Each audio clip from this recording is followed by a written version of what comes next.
Hello friends, how are you? I hope you are all are fine.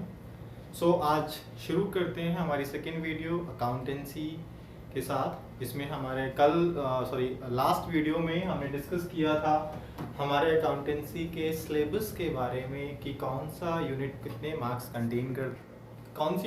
Marks contain करती है। इस चीज़ को हम ऑलरेडी डिस्कस कर चुके हैं और हमने एनपीओ के बारे में भी आपको थोड़ा सा जो है डिस्क्रिप्शन दे दिया था कि एनपीओ के बारे में क्या है एनपीओ, ठीक है। और एनपीओ में हम सबसे पहले बात करते हैं, जैसे हमने बताया था कि एनपीओ हमारा सर्विस मोटिव ऑर्गेनाइजेशन होता है, प्रॉफिट मोटिव ऑर्गेनाइजेशन नहीं होता है, लेकिन फिर भी कुछ इनकम सोर्सेज हैं जहां से वो अपनी इनकम्स को रिसीव करते हैं। देखिए, कोई भी ऑर्गेनाइजेशन है उसमें इनकम सोर्सेज जो होते हैं वो दो तरीके से हो सकते हैं। उसकी इनकम सोर्सेज को दो पार्ट्स में डिस्ट्रीब्यूट किया जा सकता है। दो पार्ट्स कौन कौन से हो सकते हैं? या तो उसकी जो इनकम होंगी, ठीक है, या तो वो होती है उनकी कैपिटल रिसीट्स या होती है उनकी रेवेन्यू रिसीट्स, ठीक है भाई। किसी भी जो इनकम को कोई भी ऑर्गेनाइजेशन है, चाहे वो एनपीओ है या प्रॉफिट ऑर्गेनाइजेशन है, उनकी इनकम को हम दो पार्ट्स में डिस्ट्रीब्यूट कर सकते हैं। या दो टाइप से उनकी इनकम होती है, कैपिटल रिसीट्स या कैपिटल इनकम या रेवेन्यू इनकम या रेवेन्यू रिसीट्स, ठीक है। देखिए, आपने कैपिटल रिसीट्स और रेवेन्यू रिसीट्स के बारे में 11th में आपने पढ़ लिया होगा, 11th में आपको पता चल गया होगा, फिर भी मैं आपको दोबारा से बता देता हूँ कि कैपिटल रिसीट्स वो रिसीट्स होती हैं जो आपको कभी कभी रिसीट होती हैं। कहने का मतलब ये है कि ये आपके लिए कैपिटल फंड में ऐड होती हैं और इनकी जो जनरेशन है, जो इनकम जनरेशन है, जो इनकम रिसीविंग है, जो अमाउंट रिसीविंग है, वो आपके लिए लायबिलिटी क्रिएट करते हैं, ठीक है। और इनको आपको वापस पे करना होता है, ये किसी स्पेसिफिक फंड से कनेक्टेड होते हैं। जबकि रेवेन्यू रिजर्व जो रेवेन्यू इनकम है हमारी, वो या रेवेन्यू रिसीट्स जो होती है हमारी, वो किसी भी प्रकार की हमारे लिए कोई भी लायबिलिटी क्रिएट नहीं करती हैं, ठीक है। लेकिन यहाँ पर मैंने आप लोगों को लिखा हुआ है मैंने आप लोगों के लिए कि जो हमारे मेजर सोर्सेज ऑफ इनकम है किसी भी एनपीओ के अंदर, तो वो कौन कौन से होते हैं। सबसे पहले आता है हमारे पास सब्सक्रिप्शन। ये एक हमारे पास मेजर इनकम सोर्स है जो रेगुलर हमें रिसीव होता है। ये आपका एक रेवेन्यू रिसीट का एग्जांपल है। किसका एग्जांपल है? रेवेन्यू रिसीट का एग्जांपल है। इन सारे इनकम सोर्सेज को मैं आपको साथ के साथ एक्सप्लेन भी करता जाऊंगा कि कौन सा जो है वो किस सोर्स के अंदर आता है, ठीक है। मैं आपको ये भी बता दूंगा साथ के साथ। तो सबसे पहले हम बात कर लेते हैं सब्सक्रिप्शन की। सब्सक्रिप्शन होता क्या है? केवल सब्सक्रिप्शन का मीनिंग देखेंगे। एनपीओ में सबसे ज्यादा जो प्रॉब्लम आती है वो आती है सब्सक्रिप्शन को कैलकुलेट करने में। इसके बारे में मैं अलग से आपको वीडियो बताऊंगा, ठीक है। आज हम इसका और थोड़ा सा आगे डिस्क्रिप्शन में लेंगे, लेकिन इसकी कैलकुलेशन अभी आज आपको नहीं बताएंगे। नेक्स्ट वीडियो में आपको इसकी कैलकुलेशन के बारे में बताएंगे। सब्सक्रिप्शन का मीनिंग क्या है? सब्सक्रिप्शन का मीनिंग है कि कई बार हम किसी ऑर्गेनाइजेशन के साथ जुड़े होते हैं। मैंने आपको बताया कि भाई एनपीओ के अंदर क्या आते हैं, लाइक क्लब्स वगैरह आते हैं। मैंने आपको बताया था क्लब्स में क्रिकेट क्लब्स हो सकते हैं, फुटबॉल क्लब्स हो सकते हैं, हॉस्पिटल्स मैंने आपको बताया थे, हॉस्पिटल्स आ सकते हैं, ठीक है। या आपके जो डिस्पेंसरीज होती हैं, डिस्पेंसरीज आ सकती हैं, लाइब्रेरीज आ सकती हैं। ये सब किसके अंदर आते हैं? एनपीओ के अंदर आते हैं, नॉट फॉर प्रॉफिट ऑर्गेनाइजेशन के अंदर। तो यहाँ पर कुछ एक मेंबर्स होते हैं जो हर साल या हर महीने कुछ ना कुछ पेमेंट देते हैं। देखिए, आप किसी ऑर्गेनाइजेशन के, अगर आप किसी क्लब के अंदर मेंबर हैं, देखिए आपने क्लब का नाम सुना होगा, रोटरी क्लब, आपने सुना है रोटरी क्लब, लायन क्लब, ठीक है। या आपने रोटरी क्लब का नाम सुना है आपने? एक रोटरी क्लब है, फेमस क्लब है इंडिया का, rotary club, Lions club.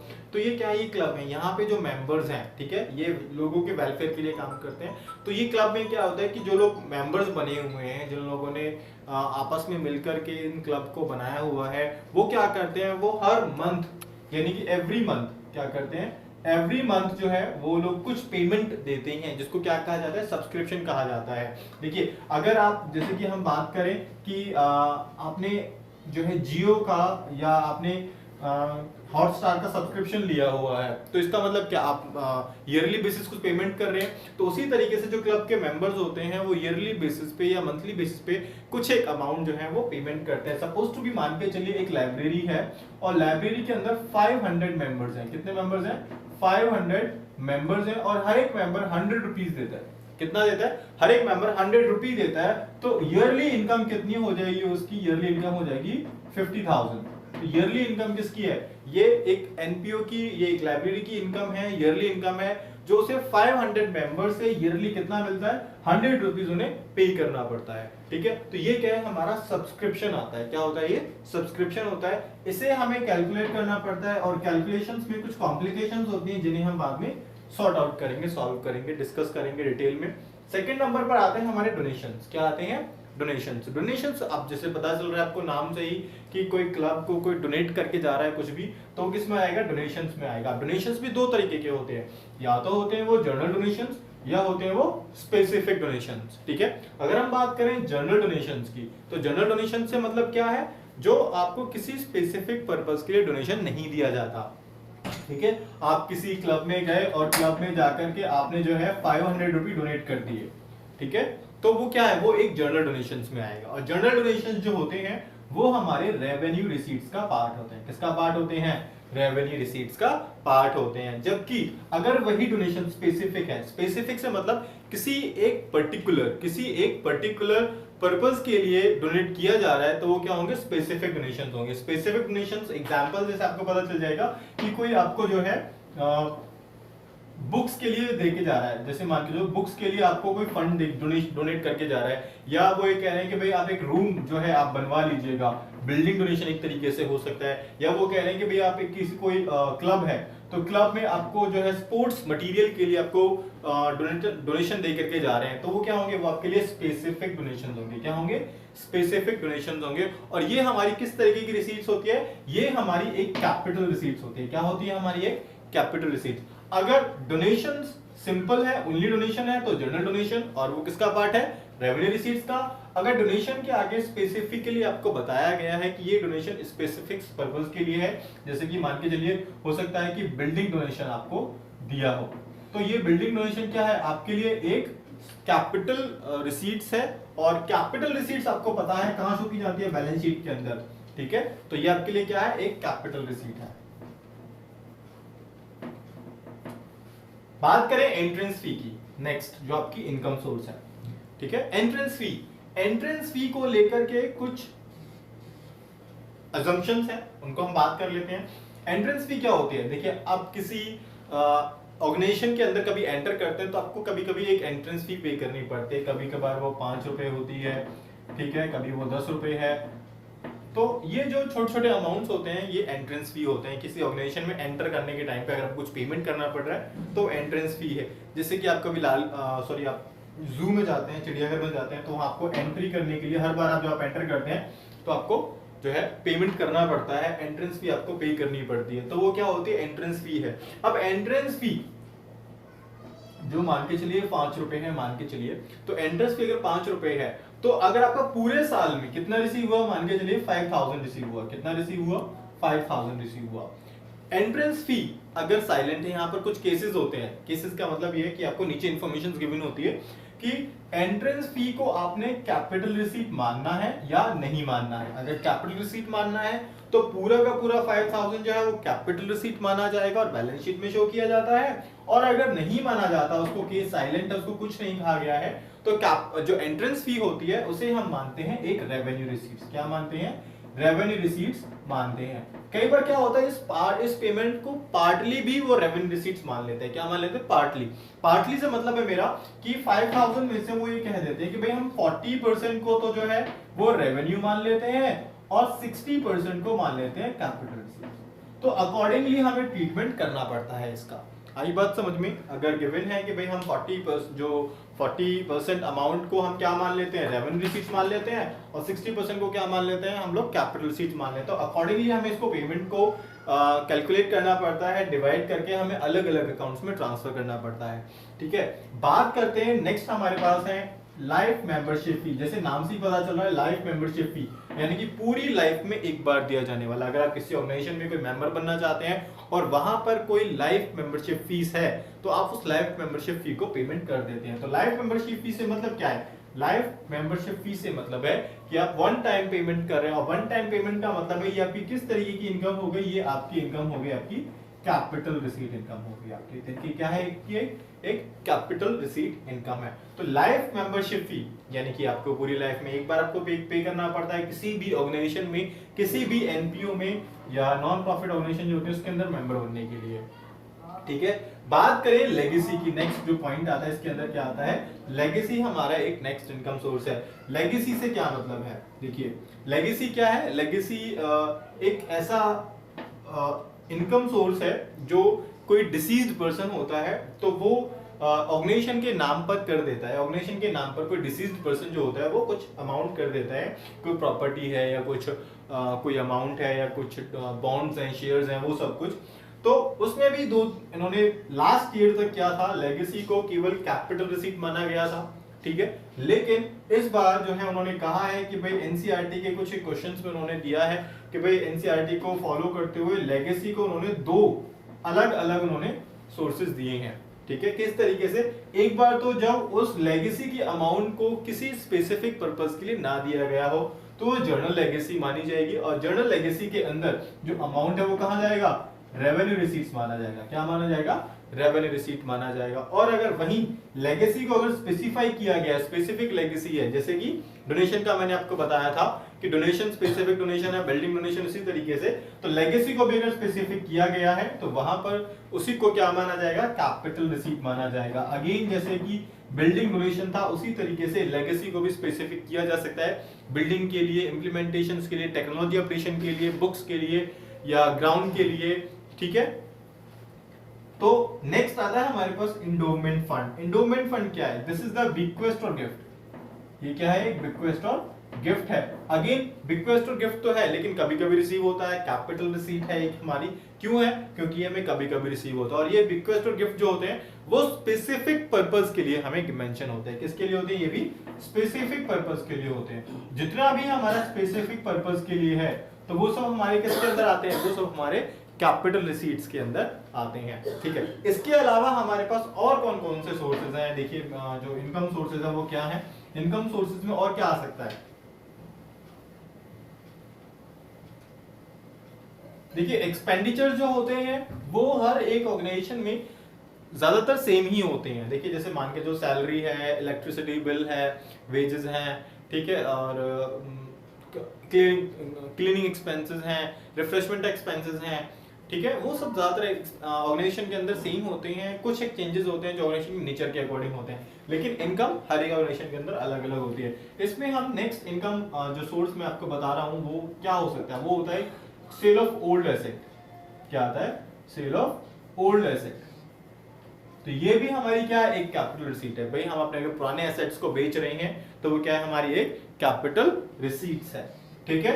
Number 8 पे हम बात करें सेल ऑफ स्क्रैप या ओल्ड न्यूज़पेपर्स वगैरह, कि हम अपने ओल्ड न्यूज़पेपर्स वगैरह को बेच रहे हैं तो ये आपके लिए क्या ऐसी इनकम सोर्स है, ये आपके लिए एक रेवेन्यू रिसीट्स है। क्या है, एक रेवेन्यू रिसीट्स है। आई बात समझ में। तो ये तो थे आपके इनकम सोर्सेज, क्लियर। अब बात कर लेते हैं कि यहाँ पर कौन कौन से अकाउंट्स हैं जो मेंटेन किए जाते हैं और उनको किस तरीके से मेंटेन किया जाता है। तो एनपीओ जो हम प्रिपेयर कर रहे हैं, एनपीओ को जो हम सॉल्व कर रहे हैं, तो हमारे पास मेजर 3 अकाउंट्स हैं जिन्हें हम प्रिपेयर करते हैं। तो पहला है आपके पास, हाँ तो हम डिस्कस कर रहे थे अकाउंट्स, एनपीओ में कौन कौन से अकाउंट्स हम मेंटेन करने वाले हैं। तो पहला है आपका receipts and payment account, second है आपका इनकम एंड एक्सपेंडिचर, और तीसरा है आपका बैलेंस शीट। देखिए बैलेंस शीट के साथ आप ऑलरेडी फेमिलियर हैं, इनकम एंड एक्सपेंडिचर को हम एक्सप्लेन करेंगे नेक्स्ट वीडियो के अंदर। आज मैं आपको रिसीट्स एंड पेमेंट को लेकर के एक्सप्लेनेशन देने वाला हूँ, और रिसीट एंड पेमेंट को लेकर के हम डिस्कस करेंगे। इससे रिलेटेड एक न्यूमेरिकल्स भी हम सॉल्व करने वाले हैं, ठीक है। तो रिसीट एंड पेमेंट क्या है, ये आपकी क्या है, एक समरी है ऑफ कैश बुक। क्या है, समरी ऑफ कैश बुक, जो हमने कैश बुक प्रिपेयर की होगी पूरे ईयर के दौरान, पूरे ईयर के लिए टाइम पे, कि आपके सामने ये फॉर्मेट मैंने बनाया हुआ है, ठीक है। रिसीट एंड पेमेंट अकाउंट का फॉर्मेट हमने बनाया हुआ है। रिसीट एंड पेमेंट अकाउंट के अंदर जो हमारा रिसीट एंड पेमेंट है, ये हमारी रिसीविंग साइड है, ये हमारी पेमेंट साइड है, ठीक है। रिसीविंग साइड में मैंने आपको बताया जो कैश बुक का ओपनिंग बैलेंस होता है वही हमारे कैश बुक का क्या होता है, क्लोजिंग बैलेंस होता है। कैश बुक का opening balance cash in hand, cash at bank, ठीक है। इसके साथ में सब्सक्रिप्शंस जो हमारी इनकम रिसीविंग होती है, जो मैंने आपको बताया था थोड़ी देर पहले। इसके साथ हमारे पास है यहाँ पर एंट्रेंस फी है, ठीक है। इसके साथ हमारे पास यहाँ पर लाइफ मेंबरशिप फी जो भी हमें रिसीविंग होती है, जो भी हमें पेमेंट रिसीव होती है, वो सब हमारी कहाँ जाती है, रिसीविंग साइड्स में आती हैं। इसके अलावा जो हमारी पेमेंट्स हो सकती है, कुछ भी हमारी पेमेंट्स हो सकती हैं, हमारी सैलरी पेमेंट्स हो सकते हैं, इलेक्ट्रिसिटी पेमेंट्स हो सकते हैं, क्लीनिंग एक्सपेंसेस हो सकते हैं, या कोई हमने फर्नीचर परचेज किया, या कोई हमने बुक्स परचेज किए, वो सब हमारे कहाँ आते हैं, पेमेंट साइड्स के अंदर आते हैं। इसके अलावा यहाँ पर बैलेंस सीडी यानी कि कैश बुक का opening balance, receipt and payment account का ओपनिंग बैलेंस, कैश बुक का closing balance, receipt and payment account का क्लोजिंग बैलेंस लिखा जाता है। बैलेंस सीडी में कैश इन हैंड और कैश एट बैंक। ठीक है, अब हम बात कर लेते हैं इससे रिलेटेड न्यूमेरिकल्स के बारे में। न्यूमेरिकल्स को हम जो है क्वेश्चंस मैंने लिख लिया है। क्वेश्चन लिखने के बाद यहाँ हमें बैलेंस गिवन है। ठीक है, बैलेंस गिवन है हमें कैश बुक का कि cash and bank as on first 420 पे हमें बैलेंस गिवन है कितना है, 45,000। कितना है, 45,000 बैलेंस हमें गिवन है। तो ये जो बैलेंस हमें गिवन है ये कहाँ जाएगा, ये जाएगा हमारा रिसीविंग साइड यानी कि रिसीट साइड के अंदर जाएगा। ये जो इन्फॉर्मेशन है, ये जो डाटा है हमारे पास गिवन है, ये जो क्वेश्चन मैंने लिया है, ये एक स्पोर्ट्स क्लब का है। किसका है, स्पोर्ट्स क्लब का है। ठीक है, स्पोर्ट्स क्लब के लिए आप receipt and payment account prepare करेंगे। ठीक है, स्पोर्ट्स क्लब के पॉइंट ऑफ व्यू से हम सारी चीजें सॉल्व कर रहे हैं। सब्सक्रिप्शन, एक क्लब के अंदर जो हमें अमाउंट रिसीव होता है, सब्सक्रिप्शन मैंने बताया था आपका मेजर सोर्स ऑफ इनकम है। तो जब इनकम है तो कौन सा जाएगा, ये भी हमारा रिसीविंग साइड जाएगा। नेक्स्ट है हमारे पास इन्वेस्टमेंट परचेज। हमने इन्वेस्टमेंट को परचेज किया है तो ये हमारे लिए क्या है, एक पेमेंट साइड आइटम है। हमने पेमेंट किया है, हमारी पॉकेट से मनी गई है। ठीक है, तो ये कौन सी साइड लिखा जाएगा, ये लिखा जाएगा आपका पेमेंट साइड। एंट्रेंस फी हमें रिसीव हुई है, तो एंट्रेंस फी कौन सी साइड जाएगी, रिसीविंग साइड जाएगी। कौन सी साइड जाएगी, रिसीविंग साइड है। ठीक है, उसके बाद आता है हमारे पास सेल ऑफ ओल्ड न्यूज़पेपर। हमने ओल्ड न्यूज़पेपर्स को सोल्ड किया है, तो ये भी हमारा कौन सी साइड जाएगा, रिसीविंग साइड जाएगा, क्योंकि न्यूज़पेपर्स को सोल्ड करने से हमें इनकम रिसीव हुई है। इंटरेस्ट रिसीव, अगेन हमें इंटरेस्ट रिसीव हुआ क्योंकि हमने इन्वेस्टमेंट की थी, तो इन्वेस्टमेंट के ऊपर हमें क्या रिसीव हुआ, हमें इंटरेस्ट रिसीव हुआ है, तो ये भी हमारी कौन सी साइड जाएगा, रिसीविंग साइड हमारे पास अमाउंट जाएगा। इसके बाद आता है हमारे पास ये जो तीन है, ये हमारे पास क्या है, एक्सपेंसेस है। टूर्नामेंट एक्सपेंसेस, सैलरी और पोस्टेजेस, ये क्या है, हमारे एक्सपेंसेस है। तो ये साल कौन सा जाएंगे, पेमेंट साइड जाएंगे। कौन सी साइड जाएंगे, पेमेंट साइड जाएंगे। और जब आप इस क्वेश्चन को मेंटेन करेंगे, क्वेश्चन को सॉल्व करेंगे अपने आप से, तब आपके पास बैलेंस निकल करके आएगा बाय बैलेंस सीडी, यानी कि कैश बुक का क्लोजिंग बैलेंस आपके पास निकल करके आएगा। क्या निकल करके आएगा, क्लोजिंग बैलेंस निकल करके आएगा। जब भी रिसीट एंड पेमेंट अकाउंट से क्वेश्चन आता है तो आपसे कैश बुक का ओपनिंग बैलेंस पूछा जाता है, या पूछा जाता है आपसे कैश बुक का क्लोजिंग बैलेंस। अब आप लोग रिसीट एंड पेमेंट अकाउंट के फॉर्मेट में इन सारे आइटम्स को पुट करके आंसर्स निकाल करके मेरे पास भेजिए। ठीक है, और आज आपकी वीडियो में, आज आपके अकाउंटेंसी क्लास में रिसीट पेमेंट अकाउंट बस इतना ही। Thank you for watching this video. Thank you.